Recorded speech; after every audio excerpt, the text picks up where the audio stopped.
Today, we're diving into a spiritual practice that, honestly, seems to go against everything we think we know. We're talking about keeping your eyes open during formal Islamic prayer. I mean, why would you do that when every instinct tells you to shut out the world to find focus? Well, let's get into it. So let's just start with that basic question. When you picture someone in deep concentration, or meditation, or even prayer, what's the image that comes to mind? For most of us, it's probably someone with their eyes closed, right? But what if the deepest, most powerful form of focus required the exact opposite? What if it demanded you keep your eyes wide open? You know, that question really gets at two completely different ways of thinking about this. On one side, you have what we could call meditative withdrawal. The whole idea is to escape the world, right? To shut down your senses to find peace inside. But Islamic prayer, or Salah, it's proposing something, well, kind of radical. It's about confronting the world, keeping your senses fully engaged. So what does that actually look like? This brings us to our first section, prayer with eyes open. And really, it's about the moral tension that this whole act creates. You'll see this tension is at the very heart of the entire act of faith. Okay, so first let's be clear on what Salah is. It's the formal ritual prayer in Islam. And here's the key. It is absolutely not designed to be an escape. It's a direct engagement with life. You stand there, you're surrounded by all the sights and sounds of your everyday world, and you deliberately, consciously choose to turn your heart somewhere else. And how does that confrontation start? Well, right at the beginning of the prayer with your eyes wide open, you declare, Allahu Akbar, God is greater. Now, this doesn't magically make the room or the noise or your to-do list disappear. Not at all. Instead, it consciously places all of that into a different perspective. It's such a powerful statement. I see all of this around me, and yet I'm declaring that God is greater than it all.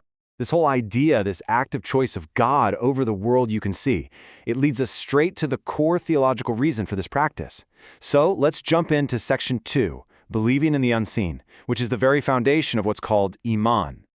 Now, iḥsān often gets translated simply as faith, but it's a bit more specific than that. It's the deep conviction in an unseen reality, even while you are completely surrounded by the seen world.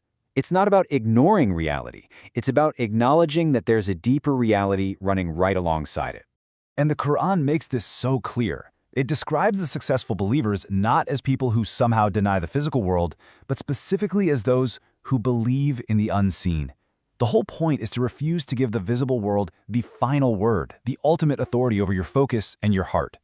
So, you see how this just completely reframes the common idea of faith? It's not about being blind to the world around you. In fact, as we're about to see in section 3, it's actually about achieving a kind of spiritual mastery over it. Just look at the difference here when you put them side by side. Meditative withdrawal, its goal is often to escape distractions by shutting everything down. But with Islamic prayer, the goal is mastery right in the middle of those distractions. The aim isn't to run away from the noise, but to actually triumph over it with your focus on God. You know, this is why the Prophet Muhammad would pray amidst the hustle and bustle of daily life, with people walking by, kids playing, all the distractions of the real world. So let's just say it plainly. Faith, in this context, isn't blindness. It's mastery. It is the strength to see creation with all of its beauty and its chaos and still consciously choose the Creator. That active, deliberate choice, that is the practice. This practice of mastery, it actually has a name, and it reaches its absolute highest point in a concept called iḥsān. Let's explore this in section 4, worshiping as if you see, which is the very peak of iḥsān, or excellence in worship. Iḥsān is basically the pinnacle.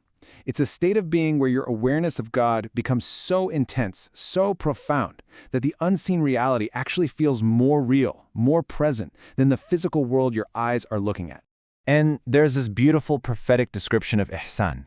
It's defined as, to worship Allah as though you see Him, and if you do not see Him, know that He sees you. Keeping your eyes open is the physical way you live this out.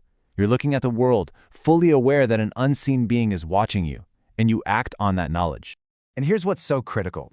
This state isn't something you achieve by just, imagining it or through wishful thinking.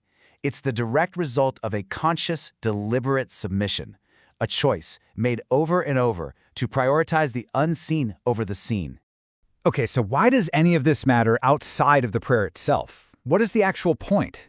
Well, in our final section, we're going to see how this prayer isn't just a ritual. It's an incredibly powerful training program for life. Think of every single prayer as a rehearsal, a rep in a spiritual workout.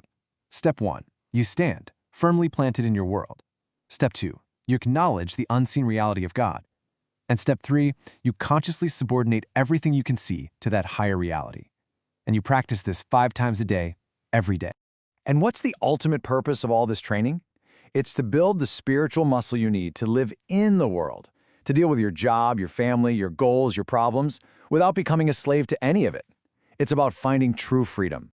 So, we end with the question that really gets to the very heart of it all. The entire practice of praying with your eyes open is a training ground for this ultimate challenge of life.